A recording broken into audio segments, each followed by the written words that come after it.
എന്തിനാ പങ്ങൾ ഈ വെജാത്ത നേരത്തെ ഇങ്ങോട്ട് എന്തിനാ അതിന് പറയാൻ പോണത്? നിങ്ങൾക്ക് പേരിലൊരു പാത്തിരുന്നൂടെ? നിങ്ങൾ ഇനി തിരക്കൂടാൻ നിക്കണ്ട.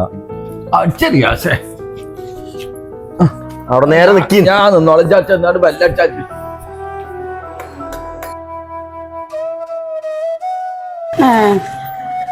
ബാക്കിയുണ്ടോ? കേറി ഇരിക്കുന്ന. ഞാനിവിടെ ഇരിക്കാനും കിടക്കാനും വന്നൊന്നല്ല. എവിടെ എന്റെ മകൾ സക്കീർ ഫാത്തുമ്മ? ഇച്ച് രണ്ട് വർത്താനം പറയണ്ടോ അവനോട്? ഇജ് അറിഞ്ഞിക്കണോ ഇല്ല എന്നുള്ള അറിയില്ല. 3 കല്യാണാണ് എന്റെ മകളുടെ ഓൻ മുടക്കിക്കണത്. ഓരോട് ഞാൻ ചോദിച്ചിട്ട് തന്നെ കാര്യമുള്ളൂ. എത്ര അറിയാ സഹിച്ച് ഒന്ന് ഓരങ്ങടെ ഇറക്കി വിടേന്ന് ഓരോ അന്ന് കാട്ടിക്കൊടുക്കാം. ഓര് കേട്ടാൽ ഇച്ചുണ്ടാ ഓൻ കല്യാണം എന്റെ മകളെ കല്യാണം മുടക്കാം. ഓ ആരാന്ന് അത് മനസ്സിൽ വെച്ചോണ്ട് വന്നിക്ക. സക്കീർ ഒന്നും ഇവിടെ ഇല്ല. സക്കീർ പുറത്തേക്ക് പോയിക്കണു. പിന്നെ എന്റെ മക്കളെ കല്യാണം ഒന്നും എന്റെ കുട്ടി മുടക്കൂല. എന്റെ കുട്ടികളെയും അന്റെയും കൊണനാലുമാരെ ഈ നാട്ടിലുള്ളവർക്ക് എല്ലാവർക്കും അറിയില്ലേ അങ്ങനെ മുടങ്ങിയതാവും. അല്ലാതെ എന്റെ കുട്ടി മുടക്കൂല.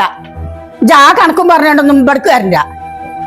എത്ര കാത്ത ഈ കാക്കവിടാന്ന് ഒച്ചപ്പാടുണ്ടാക്കണത്? സക്കീർ നിങ്ങളെ കല്യാണം മുടക്കാൻ നടക്കണമൊന്നുമില്ല. ഓൻ അല്ലെങ്കിൽ തന്നെ നിന്ന് തിരിയാൻ നേരമില്ല. ഓൻ ഉണ്ടാവുമ്പോ എന്തേലും പറയണ്ടോ എന്ന് പറഞ്ഞോളുണ്ട്. ഇല്ലാന്നോ? ഇന്ത്യക്ക് സകല തെളിവുണ്ടല്ലോ. ഓ മുടക്കിയിട്ടില്ലേ? ഓ 3 ഓൻ തന്നെ മുടക്കിക്കണ. ഇന്ത്യക്കുണ്ട് തെളിവേ. ഓനോട് പറഞ്ഞോണ്ട് ഇന്ത്യന്റെ മക്കളെ കാര്യത്തില് ഓ ഇടപെട്ട ഓനെ കണ്ടും കാര്യം ഞാൻ പെട്ടെന്നാണ് പറഞ്ഞോണ്ട് ഇവനോട്. അത്രക്കായോന് ഓനൊരു വിചാരണ്ട് ഓൻ വലിയ കൊമ്പത്താന്ന്. ഓലക്കന്റെ മൂടാണ്. ഞാനേ ഉണ്ടാക്കിയെന്ന് അല്ല ഇഞ്ഞെങ്ങാനും എന്നോട് കളിച്ച കഥയുടെ സ്വഭാവം മാറും.